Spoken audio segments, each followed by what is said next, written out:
Hi there. My name is David McLeod. Thoughts. Seems to be no end to them, right? I notice that thoughts arise in my awareness almost constantly, and there seems to be no way to completely shut them off. In fact, trying to stop thoughts from showing up only seems to make them more insistent about being there. I do a fair bit of meditating these days, and as you may already know, one of the chief goals of meditation is to quiet the mind, to still the mind. In my case, that's often like trying to still a choppy ocean. No matter what effort I put into it, no matter how still the water might seem, there are always waves coming to the shore. Same is true for thoughts.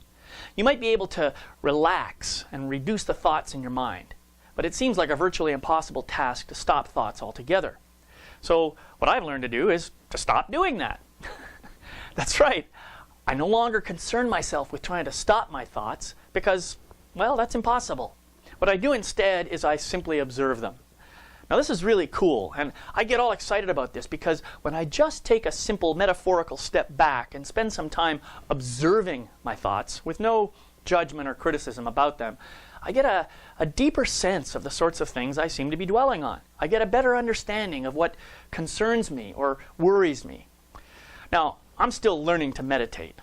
As I'm observing a thought or series of related thoughts, I sometimes notice that, well, every once in a while, I find myself engaged with those thoughts, and I find myself winding up in a kind of dialogue with myself. Now, when this happens, I've slipped out of observation mode and into engagement mode. But what's cool is that as soon as I become aware of this new dynamic, I can remind myself just to observe and to bring myself back to meditation. The more I do this, the better I get at it.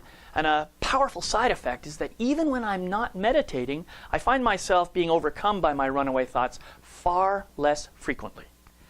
Main thing I've learned in this process is that while I may not be able to stop my thoughts completely, I certainly have the power and the capability to choose which ones I want to entertain. I get to decide in any given moment whether I want to continue thinking a particular thought or whether I want to acknowledge it and then just release it into the ether. You have this power too, whether you know it or not. And this week, as you go about your business, I encourage you to pay attention as much as possible to what sorts of things you are thinking about. Then just decide consciously whether you want to continue thinking about those things or whether you prefer to just let them go. Then regardless of your decision, just notice how you feel. And please, remember to honor yourself for where you are right now. Don't judge or criticize. May your week be relaxed and stress-free, and may your mind be calm. Thank you.